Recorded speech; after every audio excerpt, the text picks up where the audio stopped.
안녕하세요. 제가 오늘 소개해 드릴 책은 맥도날드의 창업주인 레이 크록의 저서 사업을 한다는 것이라는 제목의 책입니다. 이 책은 소프트뱅크의 손정희 회장이 이 책이 내 인생의 바이블이다 이렇게 또 극찬을 해서 많이 홍보가 되었고, 네, 그렇습니다. 센시오 출판사라고 하고요. 옮긴 이는 이영래 님이십니다. 이 책은 이제 처음 책을 넘기면 추천사가 나오고요. 추천사로는 소프트뱅크 회장이신 손정희 님께서 또 추천사 짧게 쓰시고 그 뒤로는 유니클로의 회장이 또 추천사를 쓰고 부록으로 손정희와 야나이 다다시 유니클로 회장의 특별 대담, 대화문 형태로 쓰여져 있고요. 또 서문에는 당신도 로켓처럼 사업을 쏘아 올릴 수 있다. 이렇게 시작을 합니다. 가장 인상 깊었던 챕터는 제1장, 의외로 제1장이었습니다. 인생의 어느 순간에도 우리는 성장할 수 있다. 정말 멋있는 말이라고 생각했고요. 네. 그리고 좀 뒤로 가면, 제6장 일을 맡긴다는 건 권한까지 맡긴다는 것.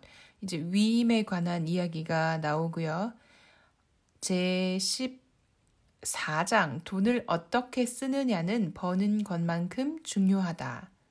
제15장 경제적 자유로 가는 유일한 길, 그리고 마치는 글과 함께 책이 마무리되고 있습니다.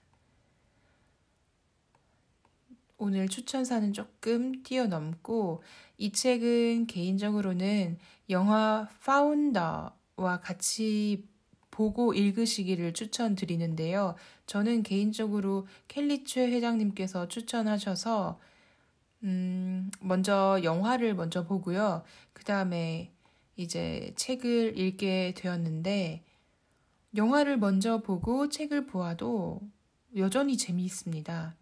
되려 좀 더 재미있는 게, 이 책 레이 크록이 직접 저술을 하고 그 부분을 이렇게 발췌해서 영화로 옮겼는데, 꽤 잘 옮겼다고 생각이 들고, 레이 크록이 자기 인생의 한 부분들을 이렇게 글로써 묘사를 해놓은 걸 또 재능 있는 영화 감독이 시각적으로 표현까지 해주니 레이 크록의 사업 모델을 좀 공부하고 배우고자 하는 제 입장에서는 너무 감사한 일이죠. 영화로도 공부가 되고 또 책으로도 이렇게 접할 수가 있으니까 정말 너무 좋습니다.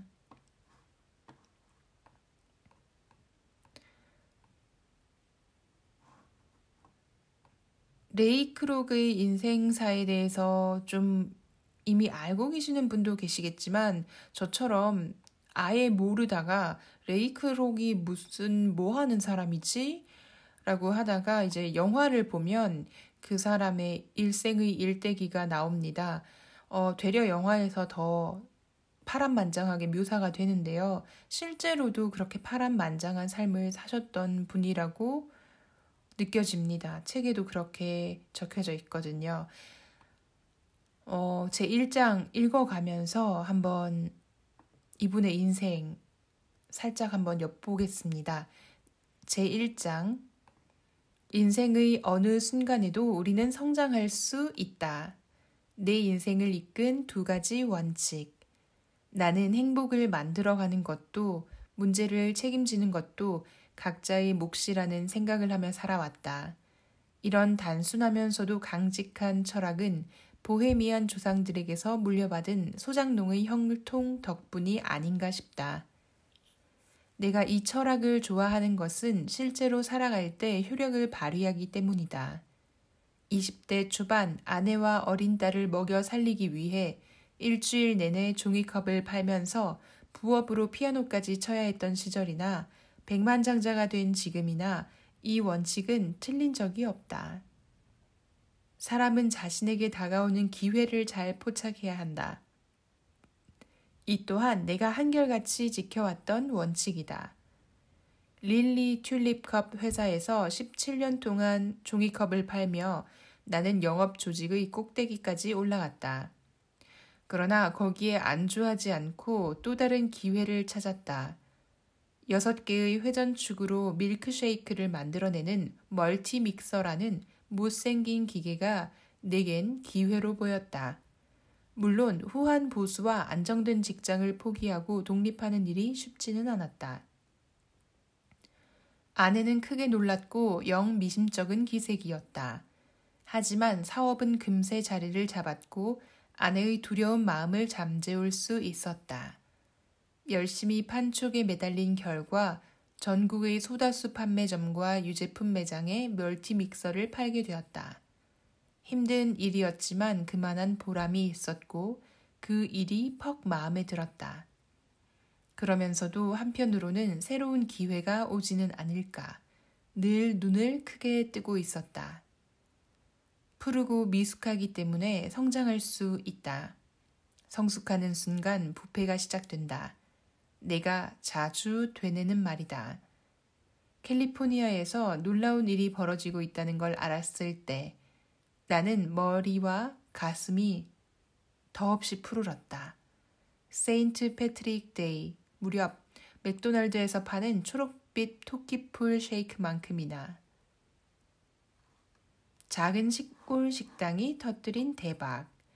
멀티믹서를 찾는 조금 묘한 전화가 전국에서 걸려오고 있었다. 오리건 포틀랜드에서 레스토랑 주인이 전화를 하는가 하면 다음 날은 애리조나 유마의 소다수 판매점 점주가 또 그 다음 날은 워싱턴 DC에 있는 유제품 매장 매니저가 전화를 걸었다. 모두들 목소리가 잔뜩 흥분돼 있었고 내용은 약속이라도 한 것처럼 똑같았다. 당신네 믹서를 사고 싶습니다. 캘리포니아 샌버더니노의 맥도날드 형제한테 있는 것과 똑같은 거 말이에요. 몹시 궁금해졌다. 맥도날드 형제는 누구지? 여러 곳에 똑같은 믹서들을 팔았는데 왜 하필 맥도날드 형제네 멀티믹서야? 궁금증을 풀기 위해 몇 가지 확인해 보다가 놀라운 사실을 알게 되었다. 맥도날드가 가지고 있는 믹서는 한 대가 아니었다. 당시는 1954년이었다. 그리고 믹서 한 대의 가격은 무려 $150, 17만 원이었다. 대부분의 쉐이크 판매점이 기계를 한두 대 놓고 장사하던 시절이었다. 그런데 맥도날드 형제가 가진 믹서는 8대였다. 그때만 해도 샌버더니노는 사막 한가운데 있는 조용한 소도시였는데 그 시골 구석에서 8대의 믹서로 한 번에 쉐이크를 40잔씩 만들어내다니 상상도 하기 힘든 일이었다. 어느 날 나는 로스앤젤레스로 갔다. 그곳 대리점에 의례적인 방문을 마치고 다음 날 날이 밝기 무섭게 10km 가까운 거리를 운전해 샌버더니노로 달렸다. 맥도날드 형제의 가게 앞을 지난 것은 오전 10시쯤일 것이다. 5.5평, 약 18제곱미터 남짓한 대지 모퉁이에 팔각형의 작은 건물이 있었다. 어디서나 볼 수 있는 전형적인 모양의 드라이브인 식당이었다.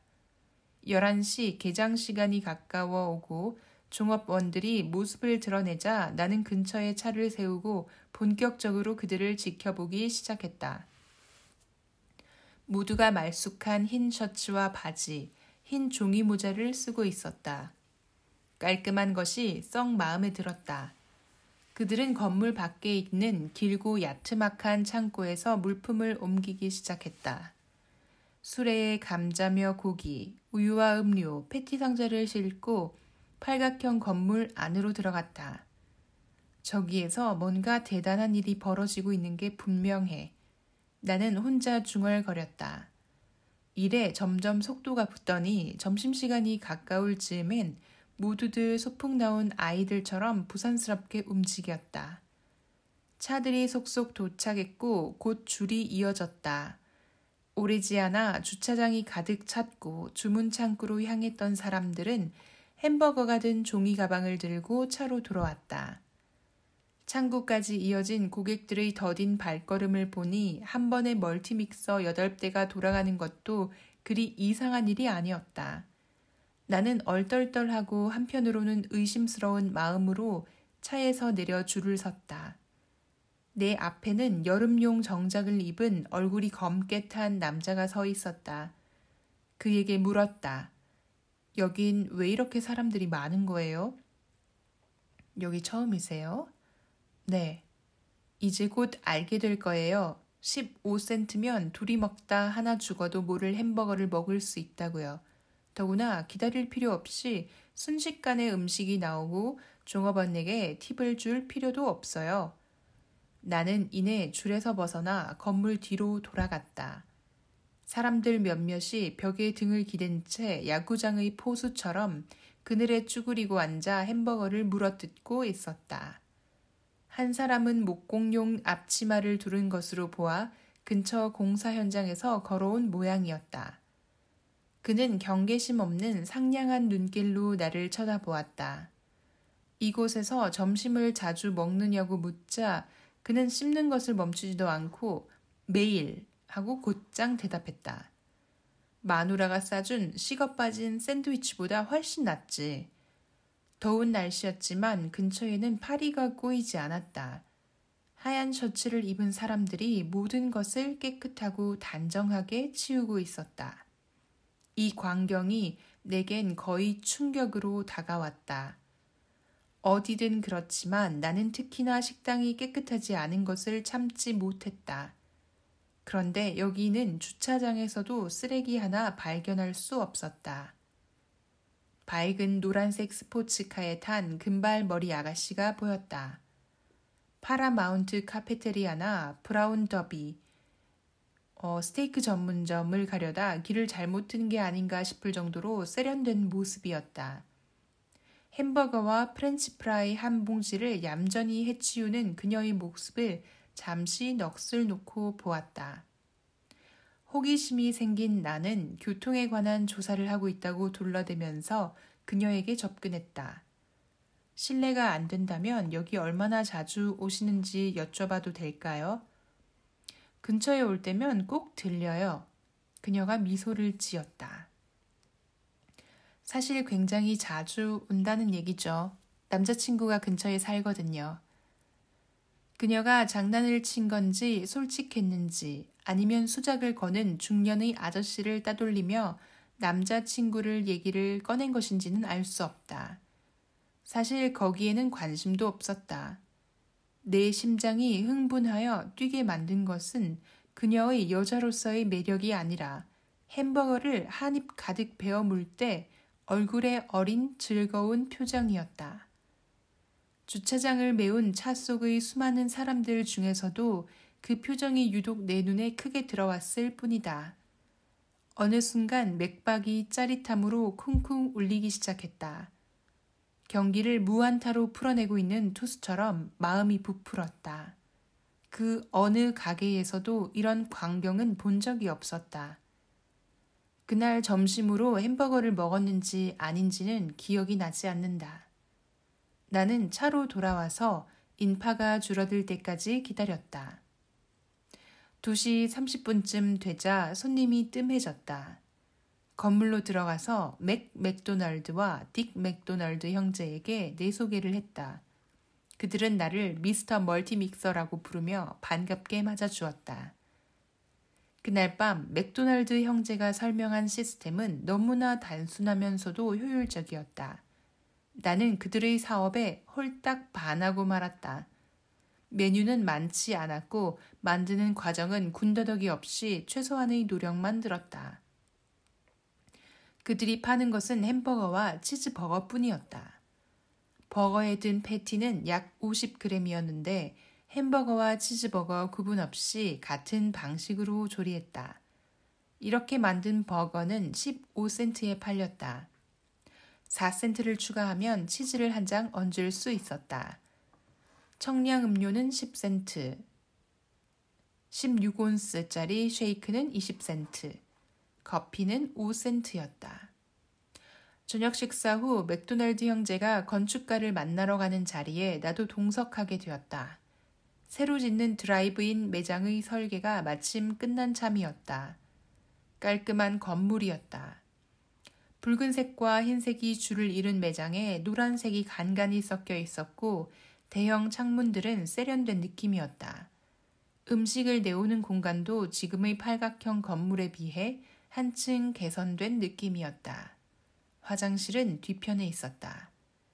기존 매장의 경우 화장실에 가려면 마당 뒤쪽으로 걸어가서 따로 떨어져 있는 낮고 긴 건물까지 이동해야 했다. 그 건물에 창고와 사무실과 화장실이 모두 섞여 있었다. 새 건물을 특색 있게 만든 것은 지붕 전체를 가로지르는 한 쌍의 아치였다. 마당에 따로 세운 대형 아치는 전면에 큰 간판이 달려 있었는데 그 아랫면을 네온 조명이 비추었다. 이건 문제가 꽤 따를 듯했다. 간판이 달린 아치가 강한 바람이 불면 넘어질 우려가 있었고 네온 조명이 자칫 흐려지거나 조잡해 보이지 않게끔 계속 신경을 써야 할 것 같았다. 하지만 아치를 세운다는 아이디어 자체는 다른 디자인 요소들은 마음에 들었다. 그날 밤 모텔 방에서 낮에 본 광경을 몇 번이고 다시 떠올렸다. 전국의 교차로마다 맥도널드 매장이 서 있는 광경이 머릿속을 지나갔다. 물론 매장마다 8대의 멀티 믹서가 돌아가면서 내 주머니를 불려주리라. 황금을 낳는 프렌치 프라이. 다음 날 아침 나는 행동을 개시할 만반의 준비를 갖추고 맥도날드를 다시 찾았다. 주차장에 들어서자 창문을 열고 손님 맞을 채비를 하는 모습이 보였다. 이후에는 어제 넋을 잃고 보았던 장면이 그대로 반복되었다. 나는 전날보다 훨씬 더 자세히 눈앞의 상황을 지켜보았다. 어제 맥도날드 형제에게서 들은 설명 덕분에 일이 어떻게 돌아가는지 더 정확히 알 수 있었다. 불판을 맡은 직원이 어떻게 일을 처리하는지, 패티를 어떻게 뒤집고 누르는지, 어떻게 뜨거운 불판을 계속 긁어내는지를 눈여겨보았다. 특히 프렌치 프라이의 조리 과정에 주의를 기울였다. 맥도날드 형제가 성공의 비결이라고 자랑한 부분이 바로 여기였다. 모든 과정을 설명으로 듣긴 했지만 눈으로 직접 확인하고 싶었다. 그렇게 맛있는 프렌치 프라이를 만들려면 다른 비밀이 숨어 있을 것만 같았다. 실상 프렌치 프라이란 그리 대단할 것 없는 음식이다. 햄버거를 한 입 먹고 밀크쉐이크를 한 모금 마시기 전에 씹는, 있어도 그만 없어도 그만인 메뉴 아닌가. 보통의 프렌치 프라이는 그렇다. 하지만 맥도날드의 프렌치 프라이라면 얘기가 달라진다. 형제는 프렌치 프라이에 엄청난 공을 들였다. 그리고 당시에는 몰랐지만 얼마 뒤 나도 그렇게 되고 말았다. 프렌치 프라이는 내게 거의 신성 불가침의 존재가 되었고 가히 종교적이라 할 만한 의식에 따라 완성되었다. 맥도날드 형제는 개당 8온스, 약 227g 정도인 최상급 아이다호 감자를 통에 담아 창고 건물 뒤에 쌓아놓았다. 이 통들은 촘촘한 철망 2겹이 감싼 형태인데 워낙 감자를 좋아하는 쥐나 야생동물들의 접근을 막을 수 있었고 또 한편으로는 신선한 공기가 감자들 사이로 순환하도록 만드는 역할도 했다. 직원들이 감자를 자루에 채워 바퀴 4개 달린 수레에 실은 뒤 팔각형 건물로 옮겼다. 나는 그 뒤를 따랐다. 감자는 껍질을 살짝 남긴 상태로 정성 들여 깎은 뒤 길쭉하게 썰어 찬물이 들어있는 넓은 통에 넣었다. 프렌치 프라이가 담당자의 소매를 걷게 만들었고 담당자는 통에 팔을 넣어 감자를 부드럽게 저었다. 물이 전분으로 하얗게 변하는 것이 보였다. 전분이 배어나온 물은 빼버리고 썬 감자에 남아있는 전분을 구부러지는 분무 호스로 씻어냈다. 이후 감자를 다시 철망으로 만들어진 통에 담아 대형 튀김통 옆에 차곡차곡 쌓아 놓았다. 흡사 공장의 생산 라인 같은 풍경이었다. 보통 프렌치 프라이를 조리할 때는 치킨이나 다른 음식을 튀기고 난 기름을 이용한다. 물어보면 대놓고 그렇다고 말하는 식당은 없지만 그렇게 하지 않는 곳도 없었다. 소소한 눈속임일지 모르지만 어쨌든 속임수인 것은 틀림없다. 그리고 이 작은 범죄가 바로 수많은 미국인의 입맛을 버리고 프렌치 프라이에 오명을 안긴 원인이었다. 맥도날드 형제는 프렌치 프라이를 튀기는 기름에 다른 것을 넣지 않았다. 기름에 튀기는 다른 요리가 없으니 애초에 유혹에 넘어갈 수가 없었다. 프렌치 프라이는 3온스, 약 85g 한 봉지가 10센트에 팔렸다. 대단히 싼 값이다. 고객들도 그 점을 잘 알고 있었다. 사람들은 프렌치 프라이를 엄청나게 먹어댔다. 프렌치 프라이 창구 옆에는 알루미늄 소금통이 긴 체인에 묶여 있었는데 이 소금통이 쉬지 않고 흔들리는 모습을 보고 있자면 구세군의 종이 절로 떠올랐다. 나는 맥도날드 형제의 프렌치 프라이 조리법에 마음이 쏠렸다. 내가 관찰한 조리 과정은 두 형제가 말한 것처럼 더없이 단순하고 깔끔했다. 나는 모든 과정을 완벽하게 머리에 입력했고 각각의 단계를 그대로 따르기만 한다면 누구든 그 가게와 같은 환상적인 프렌치 프라이를 만들 수 있을 거라 확신했다. 그러나 이것은 섣부른 확신이었고 내가 맥도날드 형제와 거래하면서 저지른 여러 가지 실수 중 하나였다. 그럼 저는 어때요? 한바탕 소란한 점심시간이 휩쓸고 지나간 후 맥, 딕 형제와 다시 만났다. 나는 그들의 사업 방식에 말 그대로 열광했다. 이 열의가 그대로 전해져서 내가 마음속에 그린 계획을 그들도 지지해 주길 바랬다. 내가 말했다. 여태 멀티믹서를 전국 각지에 팔면서 수많은 레스토랑과 드라이브인 식당 주방에 들어가 봤습니다. 하지만 이곳 같은 잠재력을 가진 곳은 없었어요. 이런 식의 식당을 더 열어보는 것은 어떨까요? 당신들뿐 아니라 나한테도 노다지가 될 거예요. 가게마다 멀티믹서가 필요할 테니까요. 어때요? 아무 대답도 없었다. 돌뿌리에 걸려 넘어진 기분이었다. 두 형제는 나를 물끄러미 쳐다보며 앉아 있었다. 맥이 얼굴을 움찔거렸다. 뉴잉글랜드에서나 가끔 미소로 해석될 만한 표정이었다. 그러더니 의자를 빙글 돌려서는 식당을 내려다보고 있는 언덕을 가리켰다. 넓은 앞 베란다가 있는 저 큰 흰색 집이 보입니까? 저게 우리 집이에요. 우리는 저 집이 무척 마음에 들어요. 저녁이면 베란다에 나와 앉아서 석양을 바라보고 여기 이 식당을 내려다봅니다. 정말 평화롭죠. 골치 아픈 일을 더 만드는 것은 원치 않습니다. 우리는 인생을 즐기고 있어요. 우리가 딱 그려왔던 삶이에요. 그들의 생각은 내 사고방식과 완전히 달랐다. 몇 분에 걸쳐 내 주장을 다시 정리했다. 하지만 그런 식의 논의는 아무 소용도 없다는 것이 이내 분명해졌다. 그래서 작전을 바꿨다. 그들은 거기서 그대로 장사를 하고 다른 사람이 새 매장을 열도록 하면 되지 않겠느냐는 의견을 던졌다. 어차피 멀티믹서를 파는 것은 똑같으니 상관없었다. 너무 힘이 들 것 같아요. 딕 맥도날드가 반대했다. 우리 대신 식당을 열어줄 사람을 어디서 찾겠어요? 바로 그 자리에서 어떤 강한 확신이 나를 감싸는 것을 느꼈다. 저는 어때요? 야, 이렇게 해서 레이 크록이 이제 제안을 한 것이죠. 자기가 앞장설 테니 어떻게든 성공을 시킬 테니 자신은 프랜차이즈의 꿈이 있었기 때문에 이렇게 멋진 시스템과 요리 이 노하우를 가지고 있는 맥도날드 형제를 이제 설득하기 시작합니다. 그 뒤로는 이제 이 레이 크록이라는 사람이 어릴 때부터 대단한 몽상가였다. 뭐 그런 내용들이 이제 책에서 언급되고 있고요.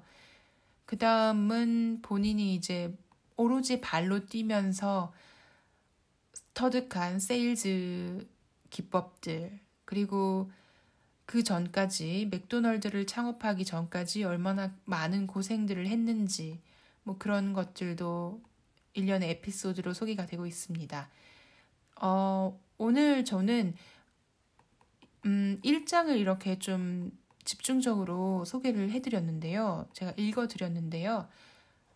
이걸 실제로 어떤 프랜차이즈에 관심이 있으신 분들, 그러니까 프랜차이즈를 해보겠다가 아니라 내가 프랜차이즈를 소유하겠다. 내가 어떤 시스템을 만들어서 프랜차이즈화까지 시키는 것이 내 개인의 목표다라고 생각하시는, 그렇게 큰 꿈을 꾸시는 분들이라면 지금 제가 읽어드린 이 부분이 그냥 하나의 소설처럼 들리지는 않으셨을 거예요.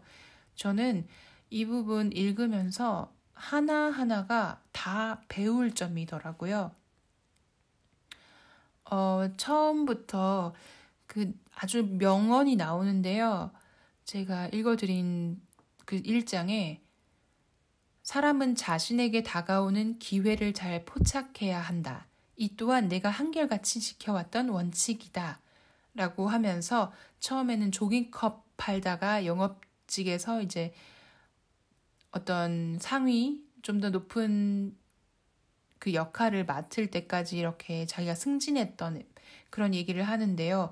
자기가 거의 이제 영업조직의 꼭대기, 승진을 잘해서 어떤 좋은 영업직에서 일을 했지만 거기에 안주하지 않고 또 다른 기회를 찾았다. 그래서 멀티믹서라는 그런 기계를 파는 일을 하다가도 항시 그 기분을, 그 느낌을 지울 수가 없었다고 합니다. 더 좋은 기회가 언젠가 더 올 것 같다라는 생각을 늘 품고 있었다고 해요.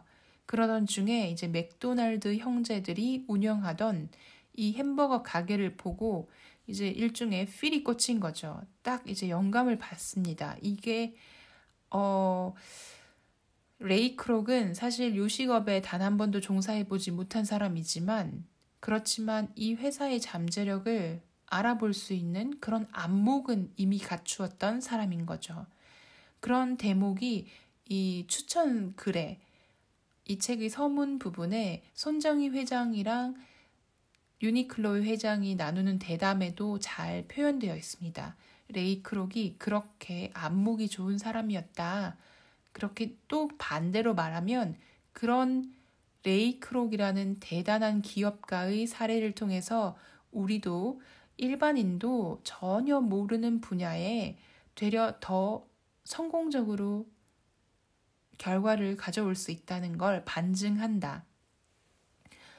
그게 무슨 말이냐면요. 때때로 전문가일수록 그 분야에 종사를 하거나 전문직으로 혹은 그 분야에 대해서 이제 학위를 따신 분들이 되려 본인의 분야에 어떤 벤처 사업을 시작하는 것을 굉장히 두려워한다고 합니다. 그리고 그런 식으로 시작하시는 분도 굉장히 적다고 해요. 왜냐하면 사람이 계속 현실적으로 생각을 하게 돼서요.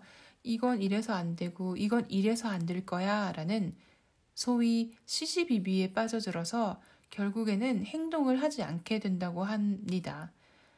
그래서 레이 크록처럼 종이컵 팔고 멀티믹서를 팔던 영업직의 전문가가 전혀 다른 요식업이라는 분야, 그리고 프랜차이즈라는 것을 성공적으로 만들고 이제 백만장자, 억만장자, 뭐 세계에서 가장 부유한 사람 중에 한 명이 되었는데요. 또 더 한 가지 이 레이 크록이라는 사람에게 배울 점은요. 이 사람이 많은 다른 업종을 거치다가 이 맥도날드 형제의 햄버거 집을 보고 맥도날드라는 기업, 프랜차이즈 기업을 세웠을 때가 본인의 나이 50이 넘었을 때였습니다. 그때 책 말미에 그랬나요? 이미 그때 자기는 당뇨도 있었고 관절염 초기 단계였다고 해요. 그런데도 이 마음 안에 있는 엄청난 열정만은 늘 푸른 토끼풀 쉐이크만큼이나 푸르르게 간직하고 있었다고 합니다. 너무 멋있고요.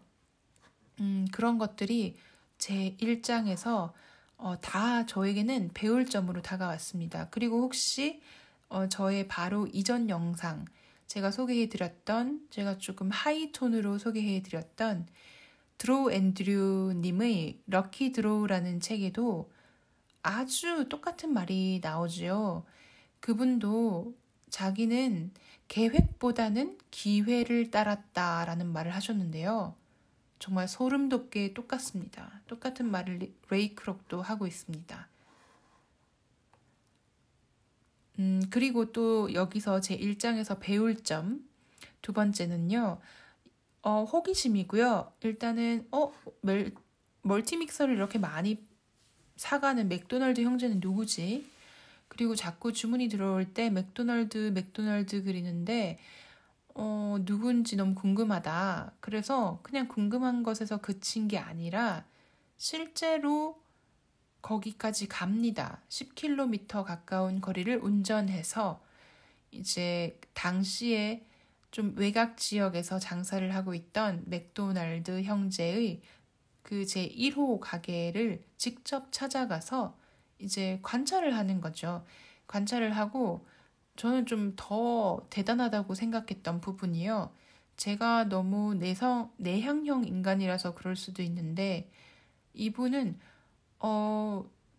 진짜 궁금하고 너무 이런 사업 모델을 배우고 싶은 열정이 가득하니까 거기서 실제로 햄버거를 구매하고 줄 서서 기다리고 또 먹는 사람들한테 말을 걸어서 여기는 왜 이렇게 사람들이 많은 거예요? 여기 자주 오시나요? 그리고 맛은 어때요? 뭐 이런 것들을 다 물었다고 하잖아요. 근데 이게 결국에는 시장 조사입니다. 다시 말하면 그러니까 적극적으로 시장 조사를 했다고 할 수 있죠. 직접 발로 뛰면서요. 저는 그것도 너무 대단했는데 또 세 번째로 너무 대단하게 배울 점은 또 직접 맥도날드 형제에게 다가갑니다. 다가가서 또 건축가를 만나러 가는 자리에 동석도 하고요. 대단하죠. 또 프렌치 프라이 어떻게 조리하는지 눈으로 보고 싶다고 해가지고 실제로 눈으로 보기도 하고 그리고 나서 나중에는 또 시간을 질질 끌거나 오래 고민하고 그러지 않습니다.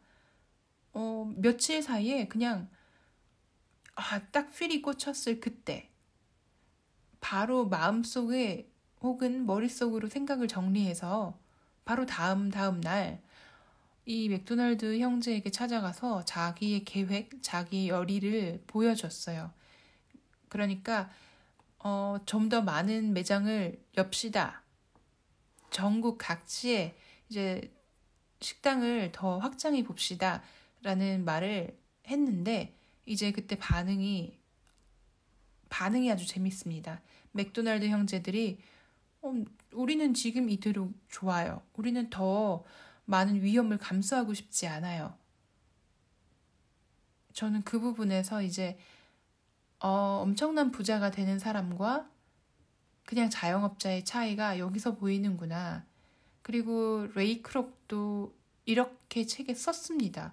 그들의 생각. 그러니까 맥도날드 형제의 생각은 내 사고방식과는 완전히 달랐다. 그리고 이런 식으로 논의해서는 도저히 진전이 없을 것이 분명했다라고 합니다. 그러니까 마인드의 차이가 너무 확연한 것이죠.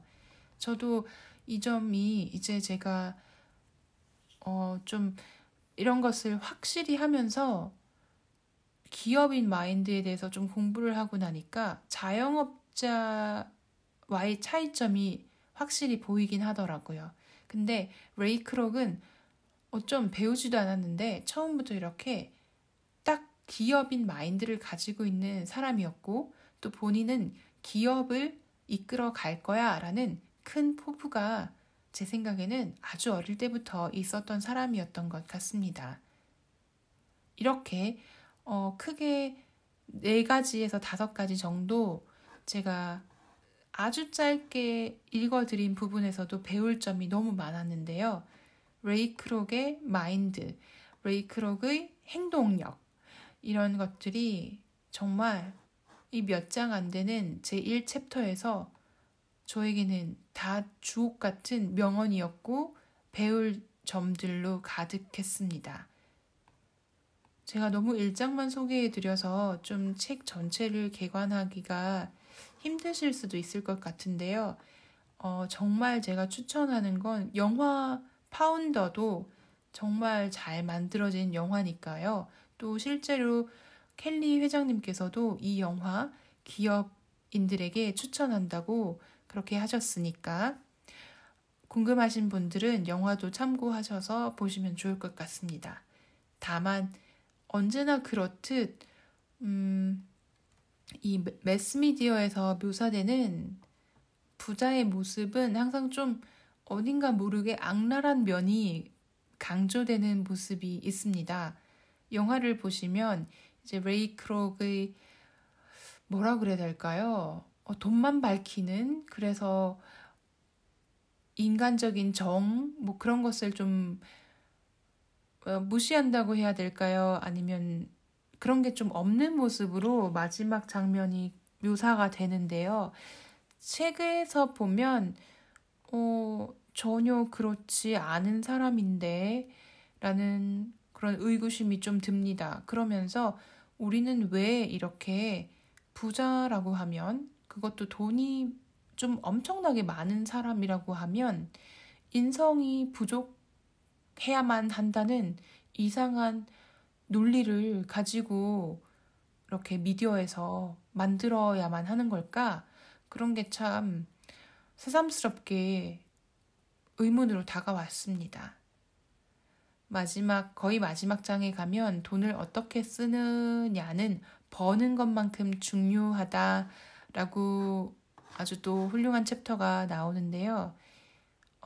제가 이 부분 사실 정확하게 읽지를 않아서 소개를 다 해드릴 순 없는데 최근에 그 김승우 회장님께서 하시는 강연 그 요약본을 또 유튜브에서 접했는데 김승우 회장님도 그런 말씀을 하셨다고 해요. 돈은 쓰는 게 어떻게 쓰느냐가 더 중요하다.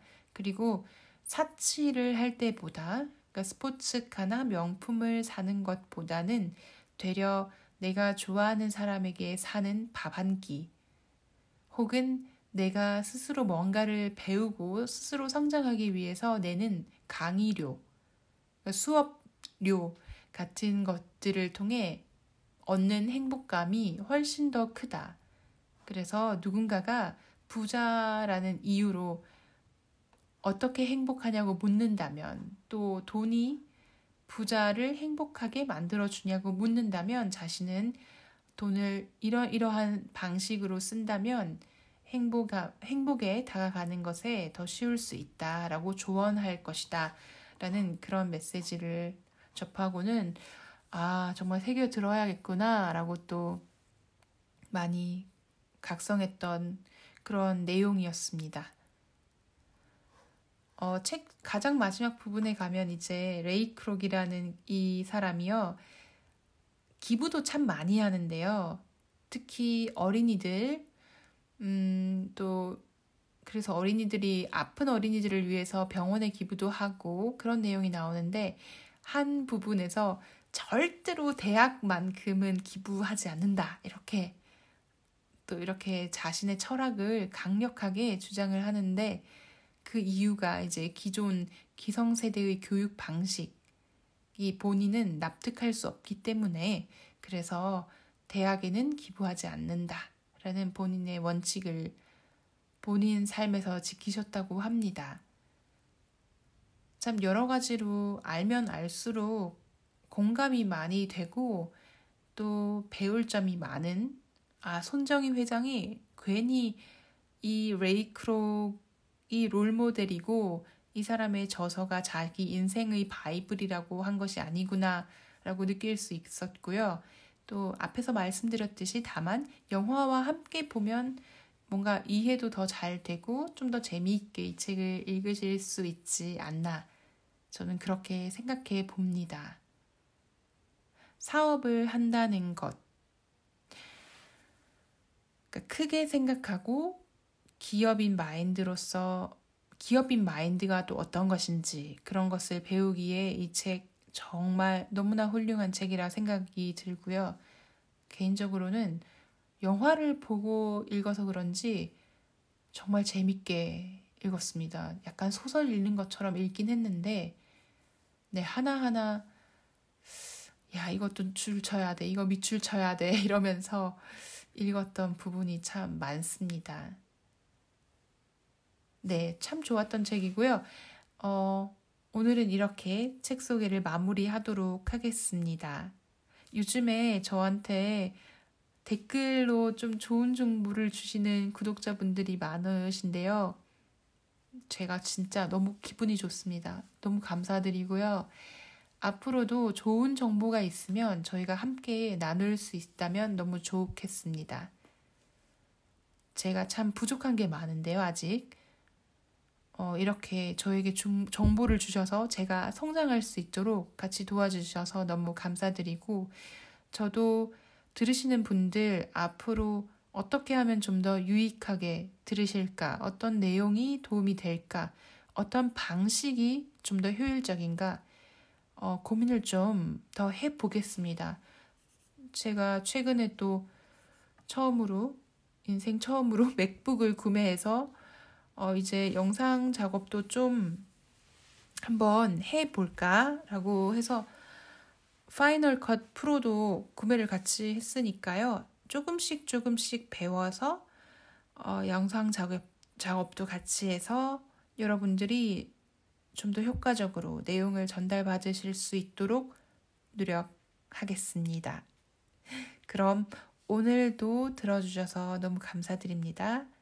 다음 시간에 또 좋은 책으로 찾아뵙겠습니다. 감사합니다.